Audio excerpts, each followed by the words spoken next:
నమస్కారం ADB news కు స్వాగతం. ముందుగా హెడ్లైన్స్. మాజీ సీఎం కేసీఆర్ కు సిట్ విచారణ నోటీసుల నేపథ్యంలో బీఆర్ఎస్ శ్రేణుల ఆందోళన. ప్రభుత్వ దిష్టిబొమ్మను దగ్ధం చేసి నిరసన తెలిపిన మాజీ మంత్రి జోగు రామన్న రాజకీయ కక్ష సాధింపులో భాగంగానే వేధిస్తున్నారని ధ్వజం.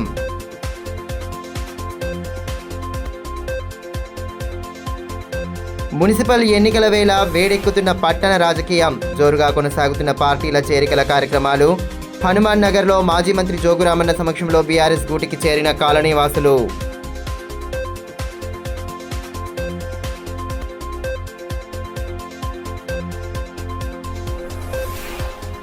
భక్తజన సంద్రంగా మారిన పాలోది రాములగుట్ట, కనుల విందుగా సాగిన స్వామివారి కళ్యాణ మహోత్సవం.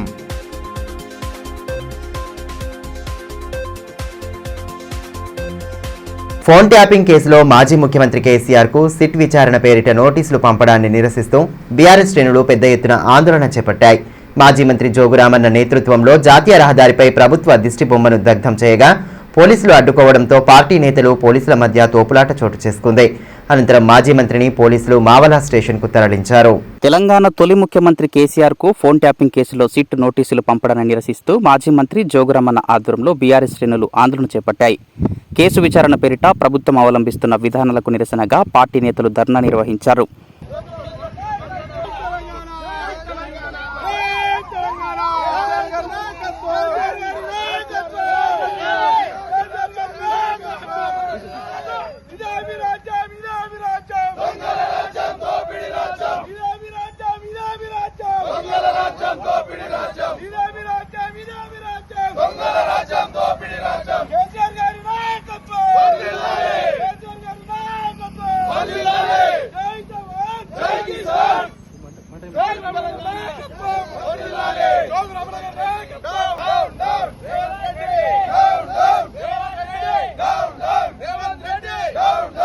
పార్టీ అధిష్టానం ఇచ్చిన పిలుపు మేరకు బోరాజ్ మండలంలోని జాతీయ రహదారిపై ఆందోళన చేపట్టారు.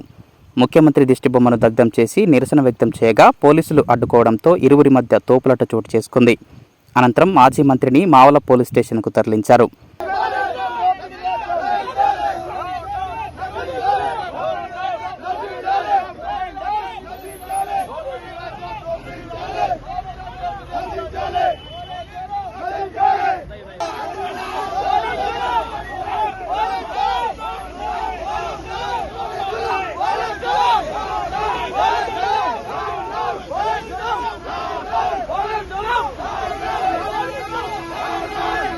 ఈ సందర్భంగా మాజీ మంత్రి జోగు రామన్న మాట్లాడుతూ తెలంగాణ సాధన కోసం తన జీవితాన్ని అంకితం చేసిన కేసీఆర్కు సిట్టు నోటీసులు పంపడం హేయమైన రాజకీయ కక్షతో చేసిన చర్య అని అన్నారు.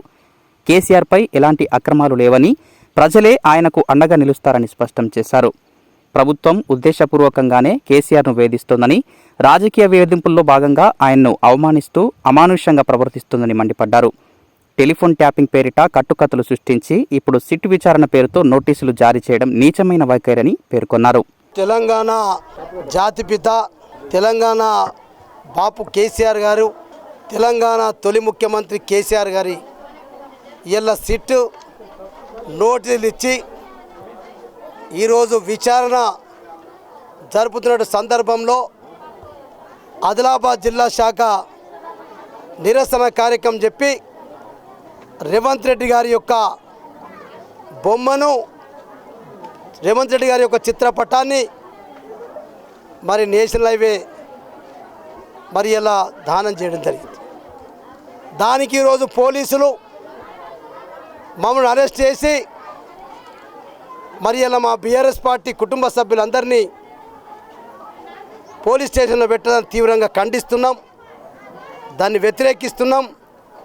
రేవంత్ రెడ్డి గారు, నువ్వు ఇలా కేసీఆర్ గారిని, కేసీఆర్ గారి కుటుంబాన్ని కేవలం ఇటువంటి కేసులు పెట్టి నువ్వు భయపెట్టాలి అనుకుంటే ఇలా కేసీఆర్ గారి కుటుంబం కాదు, ఇలా 4 కోట్ల ప్రజలు కేసీఆర్ గారి కుటుంబం.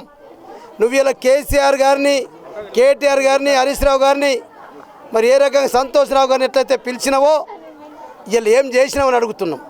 కేవలం సర్పంచ్ ఎన్నికలప్పుడు ఒక కాళేశ్వరం కేసు తోటి మరి అప్పుడు కేసులకు విచారణ వెళ్ళడం. ఈ కార్ రేస్ అని చెప్పి పార్లమెంట్ ఎన్నికలు వెలువడం, ఇలా మున్సిపాలిటీ ఎన్నికలు వచ్చినాయని చెప్పి ప్రజలను మరి ఏదో రకంగా పక్కదారి పట్టించి ఇలా ప్రజలు కాంగ్రెస్ భారతీయ జనతా పార్టీపై విరక్తితో ఉన్నారు, కోపంతో ఉన్నారని చెప్పి ప్రజలందరినీ కూడా మనోభావాల్ని మరి వాళ్ళ యొక్క విధానాన్ని పక్కదారి పట్టించి మరి ఇలా డైవర్షన్ పాలిటిక్స్ చేస్తున్నారు. కాబట్టి ఇది ప్రజలు గమనిస్తున్నారు. ఇలా భారతీయ జనతా పార్టీ కాంగ్రెస్ పార్టీ ఒకటైపోయింది. ఇలా ఈ రాష్ట్రంలో కేసీఆర్ ఉండకపోతే మరి ఇద్దరం కలిసి దొంగలు దోసుకోవచ్చు అని చెప్పి ఇలా అనేక సాక్ష్యాలతోటి హరీష్ రావు గారు గతంలో రేవంత్ రెడ్డి బావమరిదికి అర్హుడు కాకుండా కాంట్రాక్టర్లు ఇచ్చినని చెప్పి చూపిస్తే కూడా దానిపైన విచారణ జరపలే. ఇలా అట్టనే మరి అయితే సెంట్రల్ యూనివర్సిటీ సంబంధించిన హెచ్ఈసి భూముల్ని కూడా మరి కోట్ల రూపాయలు, లక్షల కోట్ల రూపాయలని కొల్లగొట్టే ప్రయత్నం చేస్తే దానిపైన విచారణ జరపంటే జరపలేదు. ఇలా నిన్నగాక మొన్న సింగరేణిలో మరి 9E బ్లాక్ ఒక్కటే కాదు, 9E బ్లాక్ ఆధారాలతో చూపితే దాని టెండర్ క్యాన్సిల్ చేసినాం. ఇలా వందల కోట్ల రూపాయలు సింగరేణిలో మీ మంత్రుల పంపకాలలో మరి కొట్లాటలు పడి ఇలా బయటకు వస్తే దాని పేరున కూడా మరి సిబిఐ తోటి ఎంక్వైరీ చేయించమని చెప్తే ఇలా భారతీయ జనతా పార్టీ సంబంధించిన మంత్రి కిషన్ రెడ్డి దానిపైన విచారణ జరిపిస్తానికి ఒప్పుకోడు. అంటే ఇలా కాంగ్రెస్ బీజేపీ ఇద్దరు దొంగలే. కాబట్టి ఇలా కేసీఆర్ గారిని సిట్టుకు పిలిచినా మాది ఇలా బీఆర్ఎస్ పార్టీ ఇలా ఎక్కడ కూడా నిష్కలంకంగా ఎక్కడ కూడా అవినీతి జరగకుండా 10 ఏళ్ళు ప్రభుత్వం చేసింది. కాబట్టి ఇవాళ ఏదో రకంగా కేసీఆర్ గారిని బీఆర్ఎస్ పార్టీని బదనాం చేయడానికి ఈ పక్క దొంగ రాజకీయాలు డ్రామాలు చేస్తే తప్పకుండా ఇప్పుడు మున్సిపాలిటీ ఎన్నికలు వచ్చినాయి. తప్పకుండా రాష్ట్రంలో 116 మున్సిపాలిటీలు జరుగుతున్నాయి, 7 కార్పొరేషన్ జరుగుతున్నాయి. ఖచ్చితంగా ఈ రాష్ట్రంలో మెజార్టీ స్థానాలు పూర్తిగా బీఆర్ఎస్ పార్టీ కేసీఆర్ నాయకత్వం గెలుస్తారని చెప్పి ఇదిలా ఉంటే తెలంగాణ తొలి ముఖ్యమంత్రి బీఆర్ఎస్ అధినేత కేసీఆర్ కు సిట్టు నోటీసులు జారీ చేయడంపై బీఆర్ఎస్ శ్రేణులు ఆగ్రహం వ్యక్తం చేశాయి. పోతెమ్మెల్యే అనిల్ జాదవ్ సూచనల మేరకు తాంసీ, భీంపూర్ మండల కేంద్రాల్లో బీఆర్ఎస్ నాయకులు భారీ నిరసన చేపట్టారు. ముఖ్యమంత్రి రేవంత్ రెడ్డి ప్రభుత్వం కక్షపూరిత రాజకీయాలకు పాల్పడుతుందని ఆరోపిస్తూ నాయకులు రోడ్డుపై బైఠాయించి నిరసన తెలిపారు. ప్రజా సమస్యలను గాలికొదిలేసి ప్రతిపక్ష నాయకులను వేధించడమే ధ్యేయంగా ప్రభుత్వం పనిచేస్తుందని బీఆర్ఎస్ పార్టీ మండల ప్రధాన కార్యదర్శి గంధం రమణ విమర్శించారు. ఈ కార్యక్రమంలో మండల కన్వీనర్ వినోద్ రెడ్డి, సామ నాగారెడ్డి, కౌడాల మహేందర్, ఉత్తమ్, బాబీ అశోక్, భగవాన్లు, బుజ్జన్న, రజనీకాంత్ రెడ్డి తదితరులు పాల్గొన్నారు. తెలంగాణ తొలి ముఖ్యమంత్రి కేసీఆర్ గారిని సిట్ అధికారులు ఇచ్చిన నోటీసులకు నిరసనగా ఈరోజు ఈ ఆందోళన కార్యక్రమాన్ని శాంతియుతంగా ఏర్పాటు చేయడం జరిగింది. తెలంగాణ తొలి ముఖ్యమంత్రి అయినటువంటి కేసీఆర్ గారు 10 సంవత్సరాల పాటు ఎంత కష్టపడి మన రాష్ట్రాన్ని అభివృద్ధి చేసిండో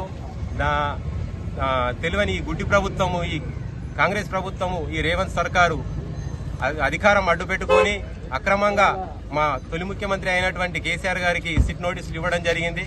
దీన్ని మేము పార్టీ తరఫున తీవ్రంగా ఖండిస్తున్నాము. శాంతి భద్రతల పరిరక్షణ దృష్ట్యా జిల్లాలో ఎలాంటి అసాంఘిక కార్యక్రమాలు, అవాంఛనీయ సంఘటనలు చోటు చేసుకోకుండా ఫిబ్రవరి 1వ తేదీ నుండి 28వ తేదీ వరకు జిల్లా వ్యాప్తంగా 30 పోలీస్ యాక్ట్ అమల్లో ఉంటుందని ఎస్పీ అఖిల్ మహాజన్ ఒక ప్రకటనలో తెలియజేశారు. మున్సిపల్ ఎన్నికల ప్రక్రియ ప్రశాంతంగా కొనసాగేందుకు పటిష్ట బందోబస్తు చర్యలు చేపడుతున్నట్లు వెల్లడించారు. 30 పోలీస్ యాక్ట్ అమల్లో ఉన్నందున జిల్లాలో డీఎస్పీ లేదా ఆపై స్థాయి అధికారుల నుండి ముందస్తు అనుమతి లేకుండా ఎలాంటి ప్రజా సమావేశాలు, ఊరేగింపులు, ధర్నాలు, బహిరంగ సభలు, ప్రజలు గుమిగూడి ఉండే విధంగా కార్యక్రమాలు నిర్వహించరాదని సూచించారు. ప్రజా జీవనానికి ఇబ్బంది చేసే సమావేశాలు, జనసమూహం లాంటివి పూర్తిగా నిషేధించబడ్డాయని తెలిపారు. అధిక శబ్దం వచ్చే స్పీకర్లు, డీజేలు వంటి వాటికి అనుమతులు లేవన్నారు. నిషేధంలో ఉన్న నిబంధనలను తప్పనిసరిగా ప్రతి ఒక్కరూ పాటించాలని తెలిపారు. ఎలాంటి కార్యక్రమాలు నిర్వహించాలన్నా ముందస్తుగా దరఖాస్తు చేసుకుని అనుమతులను పొందాలని సూచించారు. నిబంధనలను అతిక్రమించి ఉల్లంఘించిన వారిపై చట్ట ప్రకారం చర్యలు తీసుకోబడతాయని హెచ్చరించారు. స్థానికంగా నెలకొన్న సమస్యలను పరిష్కరించడమే లక్ష్యంగా బీఆర్ఎస్ పార్టీ కృషి చేస్తోందని మాజీ మంత్రి జోగురామన్న అన్నారు. పట్టణంలోని హనుమాన్ నగర్లో ఏర్పాటు చేసిన పార్టీ చేరికల కార్యక్రమానికి ఆయన ముఖ్య అతిథిగా హాజరయ్యారు. ఈ సందర్భంగా కాలనీవాసులు పెద్ద సంఖ్యలో పార్టీలో చేరగా వారికి కండువాలు కప్పి ఆహ్వానం పలికారు. మున్సిపల్ ఎన్నికల్లో ఎటువంటి ప్రలోభాలకు లొంగకుండా వార్డు ప్రజలకు మంచి చేసే నేతలకు పట్టం కట్టాలని మాజీ మంత్రి బీఆర్ఎస్ పార్టీ జిల్లా అధ్యక్షులు జోగురామన్న అన్నారు. ఆదిలాబాద్ పట్టణంలోని హనుమాన్ నగర్లో ఆదివారం ఏర్పాటు చేసిన పార్టీ చేరికల కార్యక్రమానికి ఆయన ముఖ్య అతిథిగా హాజరయ్యారు. ముందుగా కాలనీవాసులు అతిథులకు ఘన స్వాగతం పలికిన అనంతరం సత్కరించారు. కాలనీకి చెందిన లాటే శివ, లాటే మంగళతో పాటు దాదాపు 200 మంది కాలనీవాసులు బీఆర్ఎస్లో చేరగా వారికి కండువాలు కప్పి పార్టీలోకి సాదరంగా ఆహ్వానించారు. అనంతరం స్థానికుల యోగక్షేమాలను అడిగి తెలుసుకుంటూ వారితో కలిసి ముచ్చటించారు. కార్యక్రమంలో మాజీ జెడ్పీ చైర్మన్ రాతుడి జనార్దన్, దాసరి రమేష్, మొట్టే కిరణ్, తోట వెంకటేష్, దమ్మపాల్, కొండ గణేష్, మహేష్ తదితరులు పాల్గొన్నారు.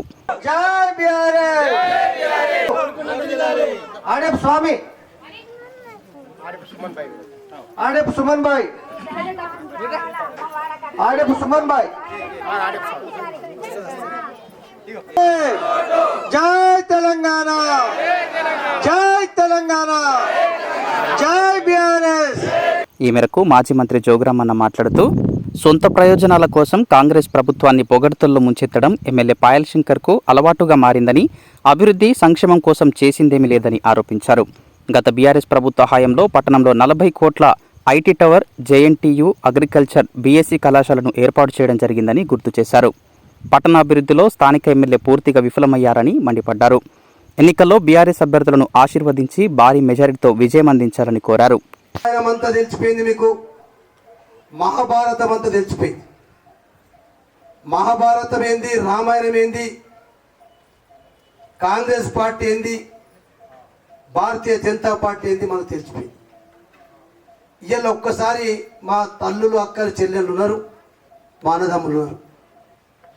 ఈ ఎమ్మెల్యే గారు గెలిచి నేను ఓడిపోయినా, ప్రజల తీర్పుని నేను శిరస వహిస్తా. నాకు 4 సార్లు గెలిపించిండ్రు, ఒకసారి ఓడగొట్టినా. నేను ఓడిపోయిన తెల్లారి నుంచే మళ్ళా తిరుగుడు మొదలుపెట్టిన. ఓటమి గెలుపు కొరకు రాజకీయం కాదు, ప్రజాసేవనే నా లక్ష్యం, నా గమ్యం. ప్రజాసేవలోనే ఒక గ్రామ సర్పంచ్గా, దీపాయిగూడ గ్రామంలో ఒక సర్పంచ్గా ఎన్నికై ఎప్పుడు 1988లో సర్పంచ్ నుంచి మొదలుపెట్టి మంత్రి దాకా ఈ ఆదిలాబాద్ నియోజకవర్గ ప్రజల దయ వల్ల నేను ఇన్ని పదవులు చేసినట్టు. అది గెలిచినటువంటి ఎమ్మెల్యే బాధ్యత ఏంది, గెలిచినటువంటి ఎమ్మెల్యే బాధ్యత ఏంది? గెలిచి అంటే ఇట్లా మీటింగ్ పెట్టి కుర్చీలు వేసుకొని టెంట్లు వేసి, నేను మీ ఓట్లతోటి గెలిచిన, మీ సమస్యలు మరి ఏమేమి ఉన్నాయి, మీ సమస్యల గురించి మీతో కుసబెట్టి మాట్లాడి ఆ ఎమ్మెల్యే, ఆ ఎంపీ ఇద్దరు అడగాల. నేను అడుగుతున్నావా, వాస్తవంగా చెప్పండి. ఈ హనుమాన్ నగర్ నుంచే నేను ఇలా మొదలుపెట్టిన చెప్పిన, పాయల్ శంకర్ గారు ఎమ్మెల్యే గెలిచినాక, గోడం నగేష్ ఎంపీ గెలిచినాక మీ వాడకట్టుకు వచ్చిండా? వచ్చిండా? రాలేదంటే గట్టిగా చెప్పండి. వినండి, మీరే మీ టీవీలలో చూస్తారు, సిటీ కేబుల్, ఏడీబీ ఛానల్ పొద్దుకాలతో అదే చూస్తారు, సీరియల్ చూస్తారు, ఏసీ అని ఏడీబీ వస్తున్నట్టే అది చూస్తారు. తెలుగు 4 సార్లు జోగురామన్ చూసి చూస్తా కాంచనాలపై, ఒక్కోసారి పాయల్ శంకర్ ముఖం చూద్దాం అని కొంతమంది అనుకుంటారు. సరే, నా ముఖం పాత పడ్డది, 4 సార్లు గెలిపించిండ్రు. పాయల్ శంకర్ చూసి గెలిపించిండ్రు, ఇంకా రామన్న సార్ కంటే ఎక్కువ చేస్తాడని చెప్పి. మరి వాడు పనివాడైతే, గెలిచిన ఎమ్మెల్యే పనివాడైతే, పటాయిత అయితే రావాలా కదా. మరి రానోనికి ఇప్పుడు బుద్ధి ఏం చెప్పాలా? బేటా, నువ్వు 2 ఏళ్ళు అయింది నువ్వు ఓటేసుకొని పీకినవటే, నువ్వు రాలేదు కాబట్టి ఈసారి నీకు ఈ మున్సిపాలిటీలో ఒక్కసారి, అప్పుడు ఓటుతోటి జోగురామను ఓడగొట్టినాం, 2 ఏళ్ళు చూసినాం, నువ్వు పెద్ద పెద్ద పటాకాలు కొట్టినావు, నువ్వు సంవత్సరానికి చదువుకున్న బిడ్డలకు 5,000 ఉద్యోగాలు, 5 ఏళ్లలో 25,000 ఉద్యోగాలు ఇస్తాను చెప్పినావు, అనేక పరిశ్రమలు చేపిస్తాను చెప్పినావు, చదువుకున్న వాళ్ళందరికీ ఉద్యోగాలు ఇస్తాను చెప్పినావు, అక్క చెల్లెళ్ళందరికీ కూడా మంచి మంచి పరిశ్రమలు తెచ్చి ఇంటికాన్నే ఆడోళ్ళు మగ్గం నేస్తారా, మీరు మిషన్లు కుడతారా, మీరు లేకుంటే ఇంకా వేరే వేరే ఆడోళ్ళు చేసినటువంటి కార్యక్రమాలకు ఇంట్లోకి వెళ్ళి జరగకుండా మీ ఇంట్లోనే మీకు ఒక ఆదాయం, ఇంటికాడ కూర్చుండి బోర్ అవుతారని చెప్పి ఈ పని చెప్పిండు. ఇటు ఆడోళ్లకు మొండి చేయి చూపిండు.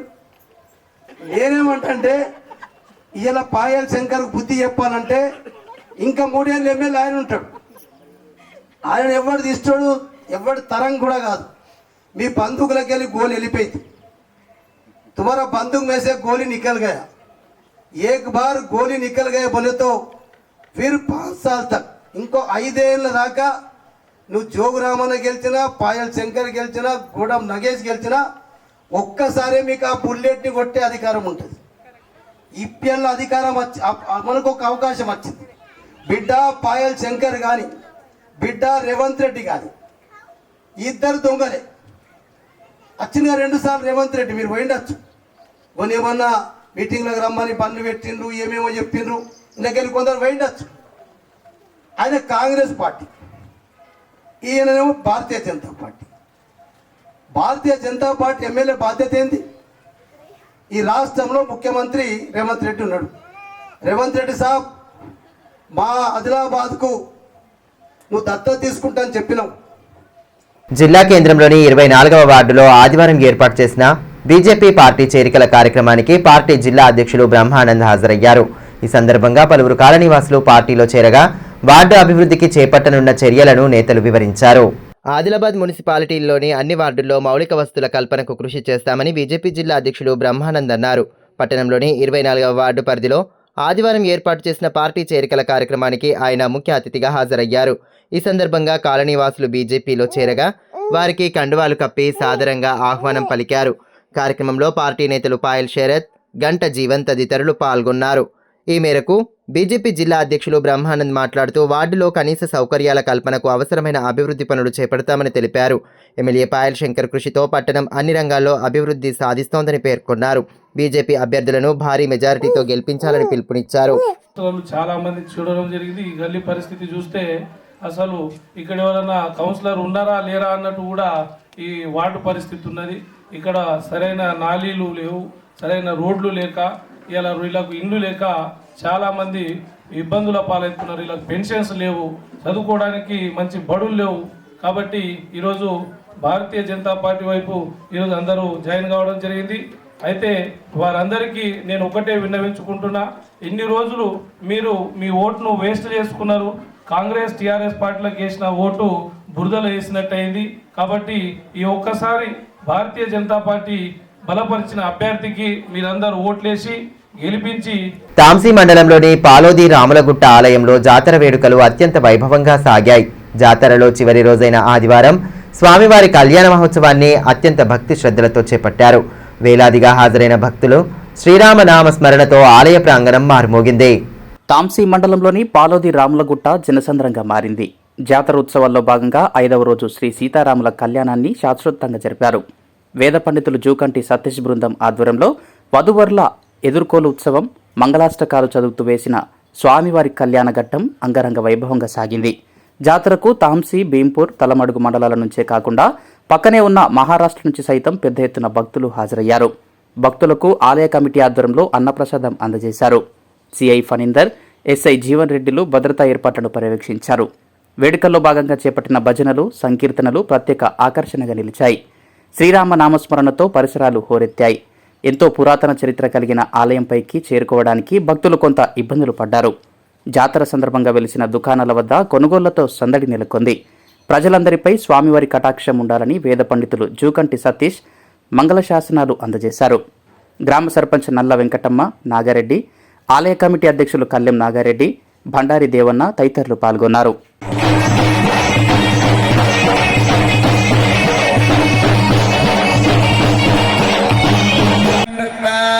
అన్యోన్యతా ప్రీతి భావేన సీతారామచంద్ర స్వామినే నమః. పురస్సరం చూరగురుం గజముఖో మోరేశ్వర సేవిత బల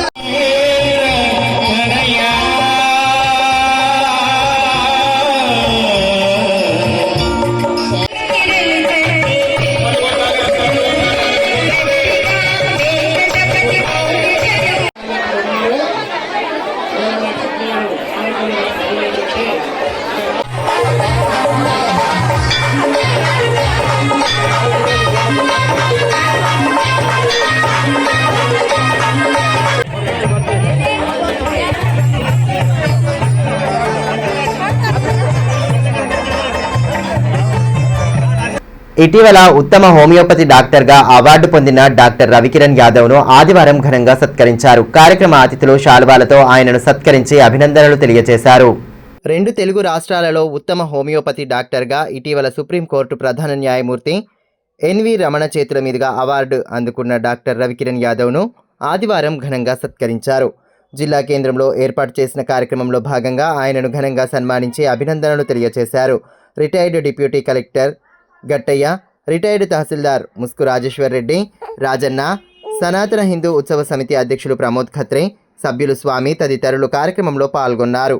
ఈ సందర్భంగా కార్యక్రమ అతిథులు మాట్లాడుతూ ప్రజలకు హోమియోపతి విభాగంలో అత్యంత నాణ్యమైన వైద్య సేవలు అందిస్తూ 2 తెలుగు రాష్ట్రాల్లో ఉత్తమ డాక్టర్గా నిలవడం జిల్లాకే గర్వకారణమని అన్నారు.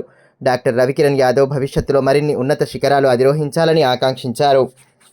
జిల్లాలో బాల కార్మిక వ్యవస్థను నిర్మూలించడానికి ఆపరేషన్ స్మైల్ పేరుతో జనవరి 1 నుండి 31 వరకు నెల రోజుల పాటు నిర్వహించిన తనిఖీలలో జిల్లా వ్యాప్తంగా 85 మంది బాలలను రక్షించి తల్లిదండ్రులకు వసతి గృహాలకు చేర్చి బాల కార్మికుల వ్యవస్థను రూపుమాపేందుకు కృషి చేయడం జరిగిందని ఎస్పీ అఖిల్ మహాజన్ తెలిపారు.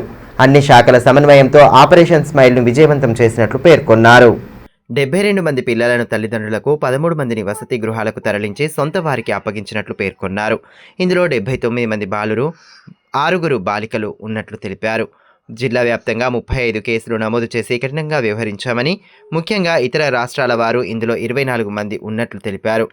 ఆపరేషన్ స్మైల్లో భాగంగా జిల్లా వెల్ఫేర్ కమిటీ, కార్మిక శాఖ, విద్యాశాఖ, చైల్డ్ ప్రొటెక్షన్ యూనిట్, వైద్య శాఖ, ఎన్జీఓల సహకారంతో జిల్లాలో ఆపరేషన్ స్మైల్ను విజయవంతం చేసి బాల కార్మికులను గుర్తించి తగు చర్యలను తీసుకున్నట్లు వెల్లడించారు. బాల కార్మికుల గురించి ఎటువంటి సమాచారం ఉన్నా డయల్ 100 ద్వారా పోలీసులకు సమాచారం అందించాలని సూచించారు. తలమడుగు మండలం పల్లిబి గ్రామంలో జెడ్పీహెచ్ఎస్ పాఠశాలలో ప్రహారీ గోడ నిర్మాణానికి ఆదివారం భూమి పూజ చేశారు. ఎన్ఆర్ఈజీఎస్ 10 లక్షలు, 15వ ఫైనాన్స్ నిధులు 2,50,000 రూపాయలతో నిధులతో ప్రహారీ గోడ నిర్మాణం చేపట్టనున్నారు. కార్యక్రమంలో సర్పంచ్ కట్కం సంజీవ్, మాజీ జెడ్పీటీసీ గోక గణేష్ రెడ్డి, బొల్లారపు బాబన్న, కాంగ్రెస్ పార్టీ మండల కన్వీనర్ కళ్యాణం రాజేశ్వర్ తదితరులు పాల్గొన్నారు. మున్సిపల్ ఎన్నికల్లో ప్రధాన పార్టీల నుండి టికెట్ ఆశించి బీఫామ్ రాని వారికి తమ పార్టీ నుండి బీఫామ్ను అందజేస్తామని ఎంబీటీ పార్టీ నాయకులు పేర్కొన్నారు. ఆదివారం స్థానిక ప్రెస్ క్లబ్లో ఏర్పాటు చేసిన మీడియా సమావేశంలో పాల్గొని పలు వివరాలను వెల్లడించారు. मैं उन लोगों से जो है अदबन गुजारिश कर रहा हूं जो लोग आदिलाबाद म्यूनसिपल इलेक्शन कॉन्टेस्ट कर रहे हैं काउंसलर के लिए, जो दूसरी पार्टियों में दरख्वास्त दे चुके थे, निराश होने के बाद उनको जो है बीफाम नहीं मिला, ऐसे लोग मुझसे एमबीटी पार्टी के ख्वाहिशमंद हजरात अगर मेरा बीफाम लेना चाहते हैं तो मुझसे जो है कांटेक्ट कर सकते हैं. मेरा कांटेक्ट नंबर 9959128101 9959128101. लिहाजा मैं तमाम लोगों से अदबन गुजारिश कर रहा हूं कि आपको जो है नाउम्मीद होने की ज़रूरत नहीं है. आपके लिए एमबीटी पार्टी हाजिर खिदमत है. ईमानदार लोग, मेहनती लोग, जो लोग आवाम के दरमियान में रहकर आवाम की खिदमत करना चाहते हैं, जिनके अंदर खिदमत खल्क का जज्बा मौजूद है, ऐसे लोगों को अल्हम्दुलिल्लाह हम एमबीटी पार्टी के तरफ से उन्हें बीफाम అలాట్ करेंगे. వార్తలు ముగించే ముందు హెడ్లైన్స్ మరోసారి. మాజీ సీఎం కేసీఆర్కు సిట్ విచారణ నోటీసుల నేపథ్యంలో బీఆర్ఎస్ శ్రేణుల ఆందోళన. ప్రభుత్వ దిష్టిబొమ్మను దగ్ధం చేసి నిరసన తెలిపిన మాజీ మంత్రి జోగురామన్న, రాజకీయ కక్ష సాధింపులో భాగంగానే వేధిస్తున్నారని ధ్వజం.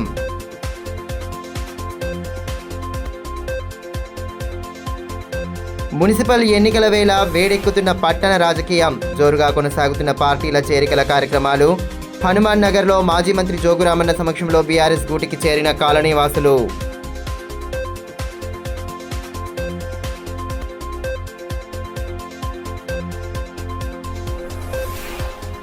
భక్తజన సంద్రంగా మారిన పాలోది రాములగుట్ట, కనుల విందుగా సాగిన స్వామివారి కళ్యాణ మహోత్సవం.